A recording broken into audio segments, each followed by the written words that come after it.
મીઠડા મહેમાન નામની મૂવીનું ટ્રેલર જેની રાહ હું જોઈ રહ્યો હતો કેમ કે 18 એપ્રિલના રોજ આ મૂવી આવવાની છે પણ અને મૂવી પણ ખોટી જગ્યાએ રિલીઝ કરવાનું વિચારી લીધું છે એવું મને લાગે છે. થોડું વાત કરીશું આપણે પાછળ આ વિશે, પણ પહેલાં તો ટ્રેલર આવ્યું છે. ટ્રેલર વિશે વાત કરીએ તો ટ્રેલર ઘણા એવા પાસાઓમાં એક પોઝિટિવ એનર્જી ઉમેરી જાય છે આપણી અંદર. 2 મિનિટનું ટ્રેલર ટોટલ, અને કેરેક્ટર ઇન્ટ્રોડક્શન થાય છે. 3 કેરેક્ટરનું ઇન્ટ્રોડક્શન થાય છે કે કઈ રીતે એ ભેગા થાય છે.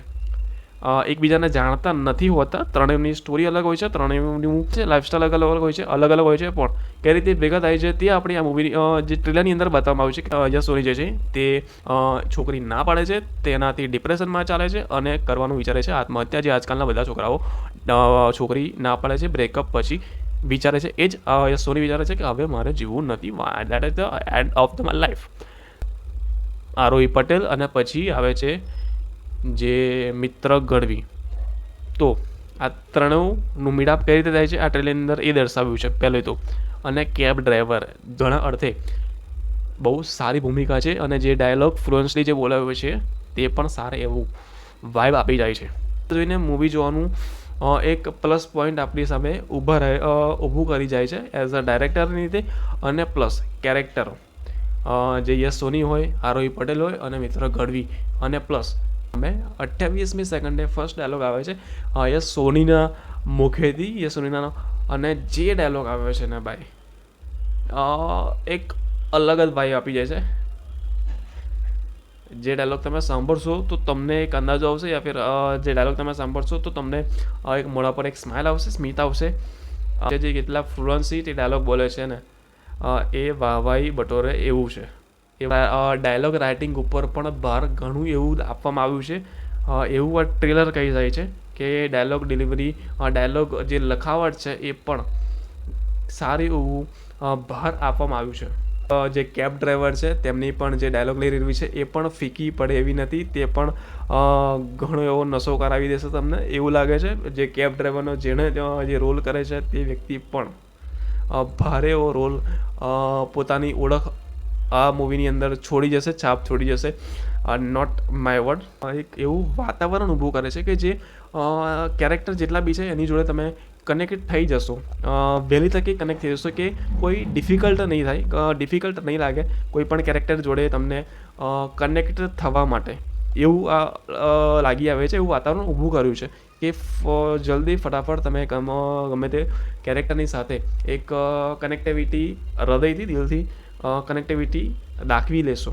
મિત્ર ગઢવી છે તે ગાંડા જેવો બતાવ્યો છે, એટલે મતલબ કે એ પ્રકારનો રમૂજી વાળો એક કેરેક્ટર પ્લે કરવા માટે આપ્યો છે, જેવો છેલ્લો દિવસની અંદર હતો બસ એ ટાઈપનો જ, એ રીતનો જ આની અંદર એક રમૂજીની સાથે જે મૂવીને આગળ લઈ જશે, આગળ ધપાવશે. રમૂજી એક કોમેડીના લેવલે એક ઘણું એવું સારું કામ કરશે, અને જે ડાયલોગ પંચીસ તે આપે છે એ પણ એકદમ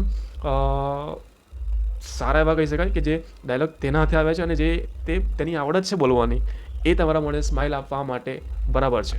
અને આરોહી પટેલ પણ આની અંદર કામ સંભાળશે. એક જે મિત્ર ગઢવીને પણ સાચવવાનું અને યશ સોનીને પણ સાચવવાનું, કે જે ગાંડો છે તે વધારે ગાંડ પણ ના કરે, અને જે આત્મહત્યા કરવા માટે ગયો છે તે પણ આત્મહત્યા ના કરે, તેને પણ સાચવવાનું કામ આરોહી પટેલના હાથે છે, જે થોડું દિમાગથી ચાલે એવું કેરેક્ટર બતાવવામાં આવ્યું છે. તો કેરેક્ટર ડાયલોગમાં કોઈ જ ખામી નથી કે જે ભરપૂર તમને સર્ટનલી તમને જકડી રાખે, તમને થોડું હાસ્ય થાય, તમને થોડું રડાવે, કાં તો ઇમોશનલ કરે એવાના ડાયલોગ લાગે છે. અને જે ડિલિવર કરે છે તમારી સાથે તેમને પણ તે જાતે કેરેક્ટર પણ એવા છે કે જે સારા એવા પ્રમાણમાં સારું એવું ડિલિવર તમારી સુધી પહોંચાડશે. એવી છે કે બજેટ પણ ખુલ્લા દિલથી વાપર્યું છે, કે જેની અંદર કોઈ પણ બાંધછોડ રાખી નથી.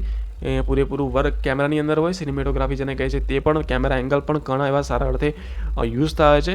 ટેકનિકલી પણ આ મૂવી ઊભી રહી છે, અડીખમ ઊભી છે એવું લાગે છે. તો આની અંદર પણ કોઈ પણ કમ્પ્લેનવાળી વસ્તુ નહીં આવે. આ બધા એવા પાસા છે કે જે પોઝિટિવ તરફ આપણને પ્રયાણ કરાવશે મૂવીને. અને પણ નેગેટિવવાળો એક પાર્ટ કદાચ હોઈ શકે છે. હું નેગેટિવ નથી કહેતો, ટ્રેલર ઉપરથી દેખાવું નથી આ વસ્તુ, પણ કદાચ હોઈ શકે છે મૂવી જોયા પછી. તો આનો સ્ક્રીન પ્લે એટલો ટાઈટ રખાવો છે કે જે ઓડિયન્સને જકડી રાખશે. અઢી કલાકની જે કદાચ મૂવી છે તો દોડશે તો આટલો આનો જે સ્ક્રીન પ્લે છે કેટલો ટાઈટ રાખવામાં આવ્યો છે કે શું વચ્ચે થોડું ડમ મોમેન્ટ આપી દે છે કે થોડું નીચે જશે અને ફરી પાછું સ્ટોરી પર પાછું ચડશે, શું એવા મોમેન્ટ છે આ મૂવીની અંદર? જો એવા મોમેન્ટ હશે તો પ્લસ માઇનસ 50% ઓડિયન્સ આની વહેંચાઈ જશે નેગેટિવ તરફ. સ્ક્રીન પ્લે ટાઈટ ના રાખો, ઝઘડી રાખે એવું ના હોય, વારંવાર ઇન્સ્ટાગ્રામ મચાડવા માટે તમને સમય આપે એવો હશે તો નેગેટિવિટી ફેલાશે થોડી ઘણી તો. અને પ્લસ વગર કામના કોઈ સોંગ કે બધું કાંઈ એવું આની અંદર જરૂર છે નહીં, તો એવું પણ ના હોવું જોઈએ કે વગર જે સ્ટોરી પરથી ભટકાવવાનું કામ ઓડિયન્સને કરે તો જ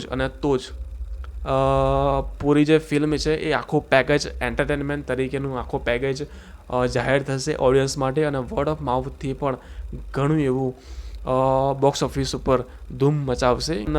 પહેલાં જ આપણે વાત કરી હતી કે 18 એપ્રિલે આ મૂવી રિલીઝ થાય છે.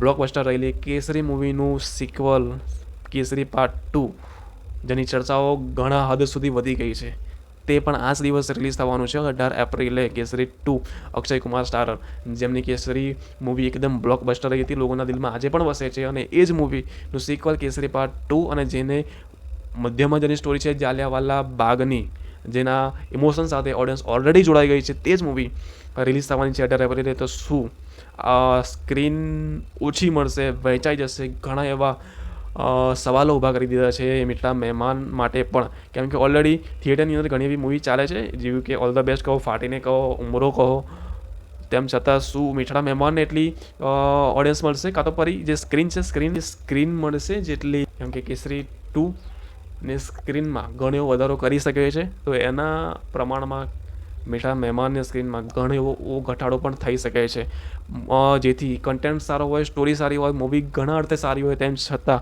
ઓડિયન્સ તેને જોવામાં અસમર્થ બની શકે છે. અને ઓડિયન્સ તેની જોડે સ્ક્રીન ઓછી હોવાના કારણે પણ આ મૂવી વધુ લોકો જોડે પહોંચે નહીં, કાં તો પછી વહેલી પડદા પરથી નીકળી જવાનો પણ ભય રહેશે, કેમ કે કેસરી 2 જો મૂવી વર્ડ ઓફ માઉથથી ફેલાઈ વધારે તો ડબ્બામાં પુરાઈ જશે મીઠા મહેમાનનો આખો કોન્સેપ્ટ. આખી મૂવી ભલે મીઠા મહેમાનનું વર્ડ ઓફ માઉથ સારું રહ્યું તો તેમ છતાં પણ નહીં ચાલે, ફ્લોપ જવાના ચાન્સીસ પણ છે. તો જોઈએ પછી હવે શું થાય છે એક્ઝેક્ટલી મીઠા મહેમાન સાથે.